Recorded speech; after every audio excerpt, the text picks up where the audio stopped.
Thank you, Chairman, and I appreciate you making sure that this stays on our conscience in America. We sometimes can have a short memory on things like this, and it's tragic what has happened in our country. I think one of you said it's just a national shame, and certainly it is that this is happening. And yes, it is odd that the Dems aren't here in spite of all the virtue signaling and gaslighting we saw about trying to help and protect kids through the Biden administration. Meanwhile, they stood up the largest human trafficking industry ever to the tune, it's tens of billions of dollars. Some estimates go up to $150 billion industry on trafficking humans, among which as we've talked about, hundreds of thousands of kids were lost, and many, tens of thousands at least, still missing, and that's a conservative figure. Chief Clem, you talked about, some of the things that the way the cartels are monetizing kids and splitting up with families and those kind of things. I was down there once when we encountered a rent-a-kid program that the cartels were basically taking kids and renting them out. I'm from South Texas, so I've had the opportunity to tour the ranches and see the rape trees where young women were abused. We had a facility in our area where they were holding young women, minors who had arrived in the United States before going to their sponsors. And by sponsors, very often, and you can back me up if you, there were cartel members on the other hand who had, maybe 10 to 20 different cell phone numbers, really all going to the same place, trafficking these kids.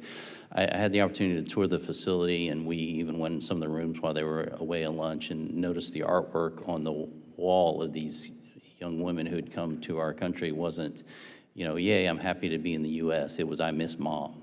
They had been separated from the cartels had used them, abused them, and they just wanted to be back home with their families. So it's tragic what we've allowed to happen.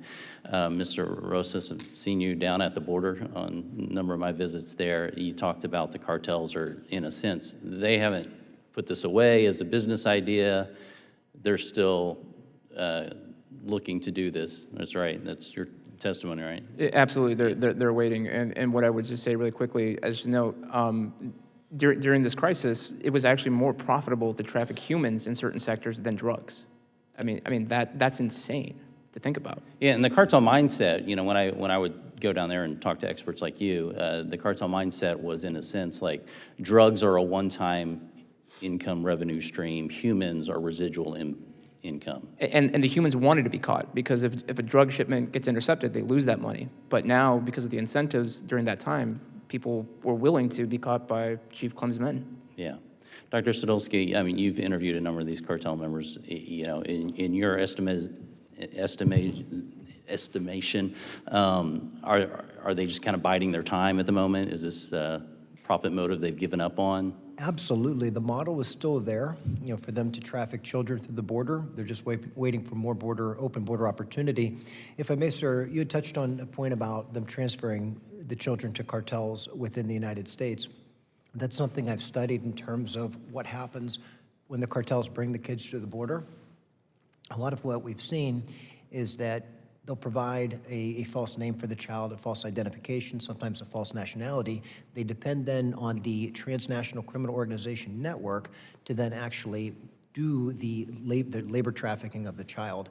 The communications are held via the cloud to the cartels back to Mexico, and that is the link between cracking this TCO network in terms of communication.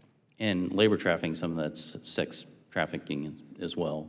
And then, as you mentioned, even organ harvesting as well, which is, that's just diabolical. Chief Clem, you've spent years on this. Thank you for doing the good work. Could you explain some of the vetting process, or maybe lack thereof, that was under the Biden administration? And then I'm running short on time, but we're about a year and a half into this term. And the loopholes that allowed this, we're talking about the concern of another administration coming in, but as Congress, we've yet to put H.R. 2 on the floor during this term. Does that surprise you that we haven't taken legislative action to close these loopholes? You asked a couple questions here.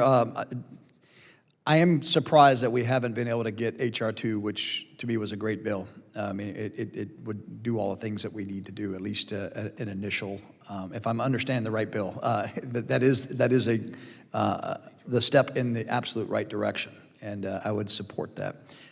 Regarding vetting, two topics of vetting.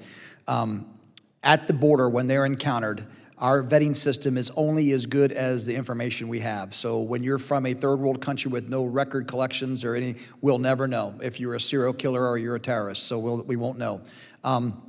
That is then a problem. So when I hear people from the former administration saying they're all vetted before they get released, absolutely not. If they're not in the system, we have no idea. It would take me longer to vet an employee for a promotion than it would for us to vet and release somebody into the country. Child. Yeah. And then on the, and I know we're running time, on the ORR part, vetting sponsors, because I think that's a critical piece.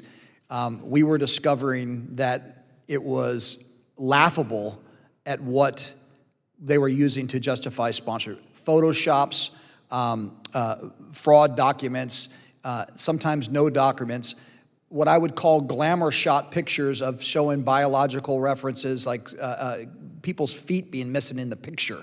Someone said it was harder to adopt a pet. I actually said that. It took more information for me to provide to adopt a dog from the shelter than it has to get a child. That has changed. Let me just let everybody know, and for the record, government ID is required. DNA for any biological family requirement. If you claim to be the grandmother, we're taking DNA.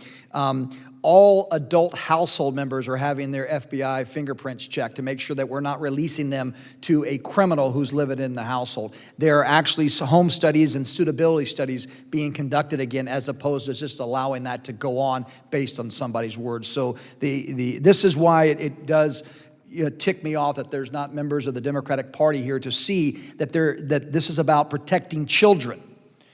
We are allowing thousands upon thousands of kids to go unaccounted for and missing and exploited, and there's not anybody on the Democratic side here to sit there and say, you know what, yeah, maybe we messed up on the kid part, let's fix this.